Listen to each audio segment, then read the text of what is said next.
Hey yo, it's your boy Monster Man Rocco. It's your boy Swagger Rock. This is Snack the Ripper. Hey, you rap for those who don't know. This is Master Ace. You are not rocking with the best. Breaking records, man. Radio is like the place to be. I don't fuck strange music, man. The producer that you're floating around, I know you said you can't name names, but would that be something as like a permanent fixture to the group itself, or just for one like new album? It would be just for one album. It would just be for one album. Gotcha. I want to talk about some of the more recent stuff that you're doing as well. You mentioned earlier that you have a book coming out. Can you elaborate a little bit on the book? Yeah, well, I was working on an autobiography, but I kind of put that to the side because it's like it needs a lot more information in it, and it's just taking me a lot of time if I'm talking about things in my life and family and things like that. So during this pandemic, I was just like, man, I got all this time here. I always want to write a book. What would be something I could kind of approach right now and get it done within this short time frame in a way? And I've always felt that albums and lyrics were already poetry. So I already was like, man, if I look at my albums, I already have several poetry books ready. So I was like, well, my album New Beginning, it's 12 songs and one of my favorite albums, and I was just thinking like, you know what? Let me do the New Beginning as kind of like the wind up to doing each album, and let me accomplish this one. It's 12 songs, and let me see how I can do this. So it's really based on me giving you the behind the scenes and my thought and my reasoning to writing the bars on that album. So, I have Ace, Master Ace wrote the foreword in it, and it's really similar to how he described it. It's listening to the rhymes with the director's commentary on it. That's kind of like, I contemplated on there's various projects that kind of have a similar vibe to that, right? So there's that book on Nas's Illmatic that I'm a big fan of. I think there's one for 36 Chambers as well that I haven't read, but I think I've seen it before. But these are all written from not like an autobiographical perspective, right? It's not written by the author himself. Right, exactly, and that was a big thing. I'm glad you said that, because I said that to a lot of other people too. I said, this for me, this book is like if you were able to ask Bear what he meant, right? Things like that. So This is in that same vein, and I've said the same exact thing you said. I said there's been artists that have people that's written their perspective of what the artist wrote, but that doesn't mean that it's spot on. It's still going to have some type of clerical errors, or it's just going to be referenced wrong, or it's not 100% foolproof. With mine, it's me telling you what I wrote and why, but it still is going to always leave a space for questioning, like anything does. So I'm glad that I can like elaborate on the lyric and give you my reasoning on why I feel the lyric is potent. I don't get into techniques of writing and get into talking about like the bar count and slant rhyme and things like that. This is more just straight the reason why I said these bars, because I wanted to provide my narrative voice as opposed to people that may hear me from just rhyming 16 bars. I love that, and I love that you're planning on doing this as a series with the other albums as well. I'm obviously, as a rap fan, I think most people at this point use things like Rap Genius, and being able to go through and look up lyrics and see that little verified bar and that verified icon, and be able to know that the artist himself had kind of expanded, elaborated on what a lyric meant is always interesting. I'm always interested to be able to listen and kind of learn that knowledge. To be able to hear a whole book dedicated to breaking down one album is fascinating. That's exactly what I would want to read, and I think other hip-hop fans would be in the same boat. Yeah, thank you. I just felt like this is that time that I can do something as far as writing a book, and I always felt like, to add on to some of the accolades that I have, is that I always wanted to be an author, and I thought it was it's always something about when you're sitting at those open mics and somebody steps on stage with a book and they're saying, this is a poem from such and such and it's called this, and they read it from that book. Yeah. You know, I always think there's some type of power in that, and just I wanted to have author within my other accomplishments, and I felt it was more important to have author. I think there's longevity in the word author that I think even outlasts the rapper title. I hear you. And you get what I'm saying? 100%. I hear you. I've done various endeavors throughout my career as well, and I'm only young, but I've always wanted to write a book as well. And I've wrote a couple little fiction things, but definitely not for publication or any kind of mass production or anything of that sort. But recently, over the last couple of years, I've been working on a book on the development of hip hop in Canada, and that was really a large kind of a reason why I went down that road as well. I had an interest and a fascination in the culture here, and I wanted to learn about it. But really, there was kind of that selfish kind of note of, I want to be an author, and I want a book under my name that's on my shelf, and I think that would feel good. I think I get it. I agree. I think there's power in that statement that you are an author. Yeah, I think, you know, I've been backstage and people introduce me, and it's amazing to hear what people can say about me sometimes, because I'm not listening from a perspective of me being from a conceited or arrogant level when I'm backstage. It gets me very emotional because sometimes I don't take the time to reflect on the journey. So to hear author added to that while I'm backstage, it just would probably add on to that emotion of accomplishments in the journey. You know, and it's just another thing that I can say I've done. And it's an example for family and kids and things like that, because I think the more examples you're able to leave for your family or friends, they're able to say, okay, let me go do it. Like me and you talking now, you know, maybe you'll feel more like, you know what, let me go finish this. Or even with this discussion here, I've even called almost all my friend rappers, I don't say all, but most of them that I've spoken to recently, I've been championing them. Hey, you should write a book. You should do a book.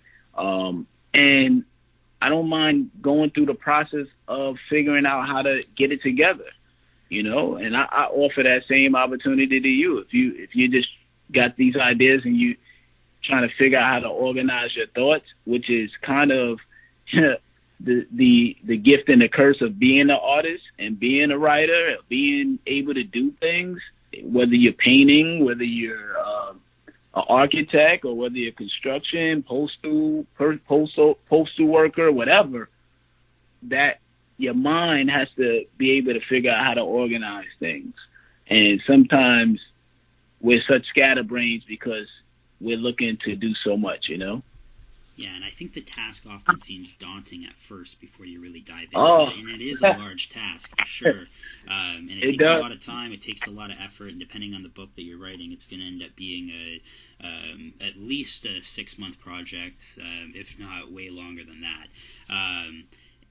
And that it does take on obviously a lot of responsibility as well, but I think it's rewarding, and I don't think it's as hard as people make it out to be.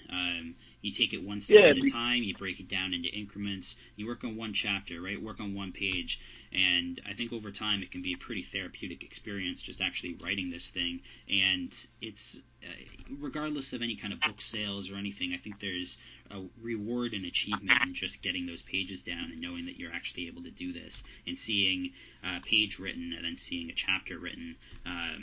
That those are rewarding feelings.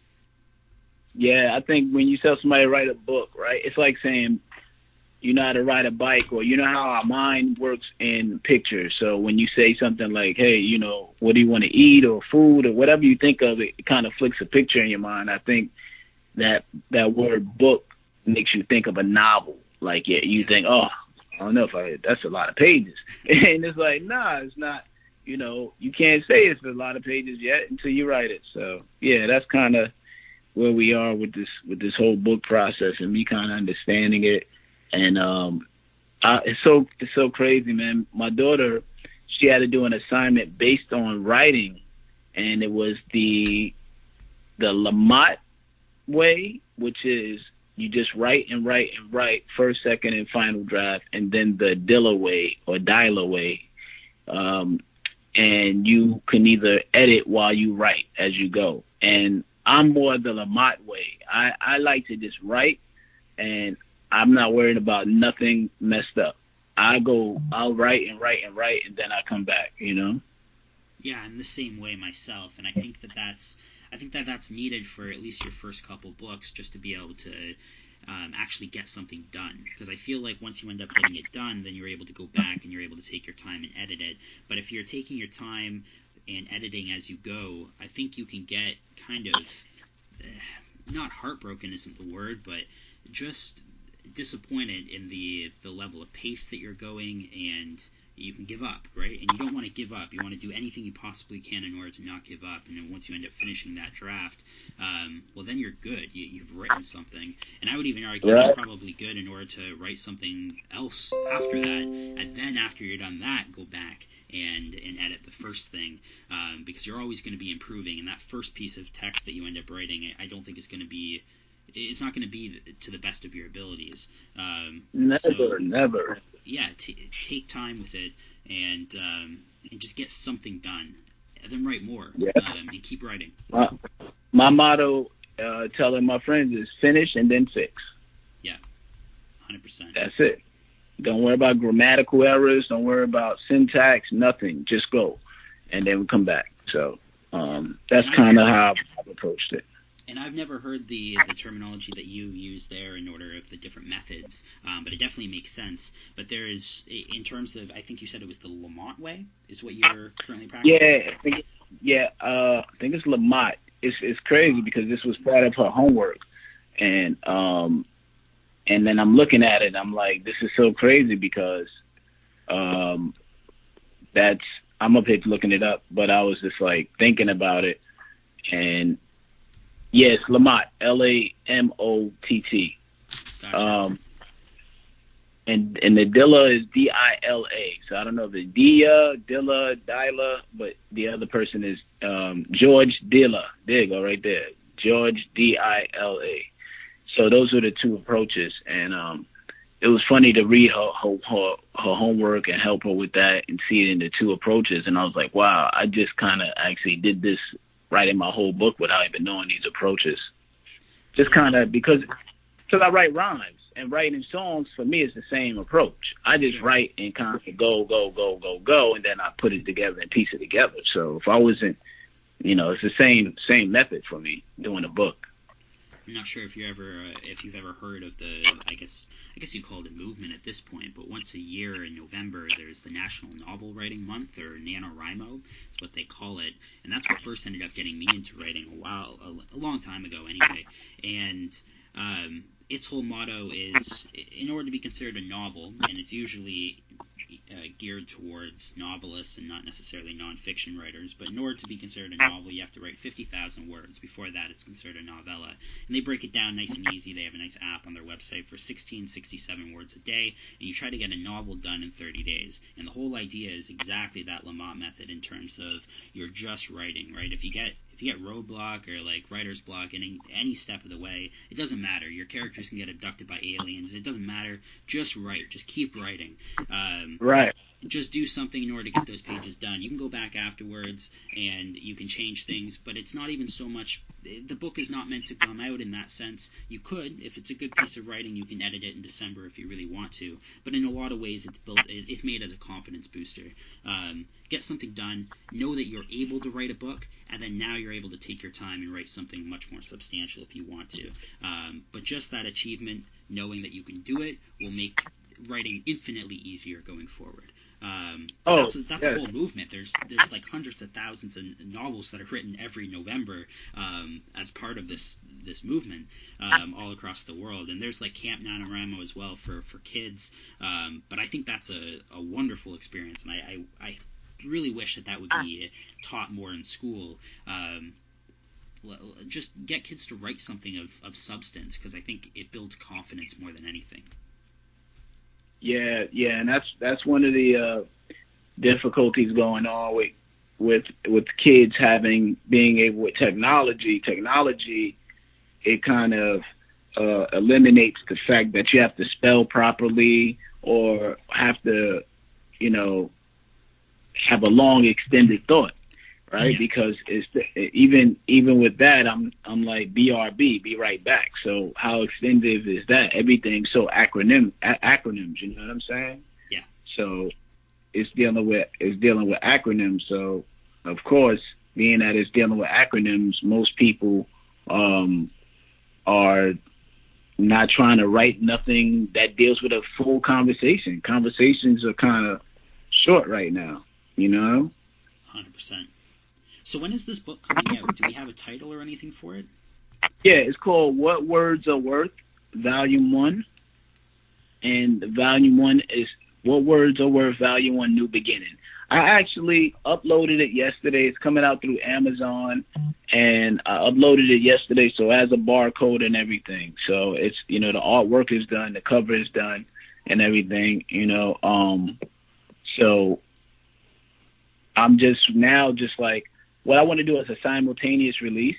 So I didn't want to drop the book and not have the audio book ready. So that's why I'm in here in my house. Just like, I've been recording it since yesterday, and I'm up to, if I'm right, I think track 7. So I'm going to record that, and then I got to go back and listen to each one and figure out, all right, like I said that, I don't like I said that, and I could re-say that better and stuff like that. So I'm assuming I'll have it done within this week, and then I'll be listening to it, and then Ace is doing the forward. He's going to read his part, so I'll have that in there. And then I kind of want to gather a couple other things for it, but I want to do it a simultaneous release. The PDF of it and everything, the actual book, I could release within days if I really wanted to. But I said, let me see if I can get this audio book done and do it all within the same time frame. That's amazing. I'm really excited to be able to add that to the shelf. Thank you.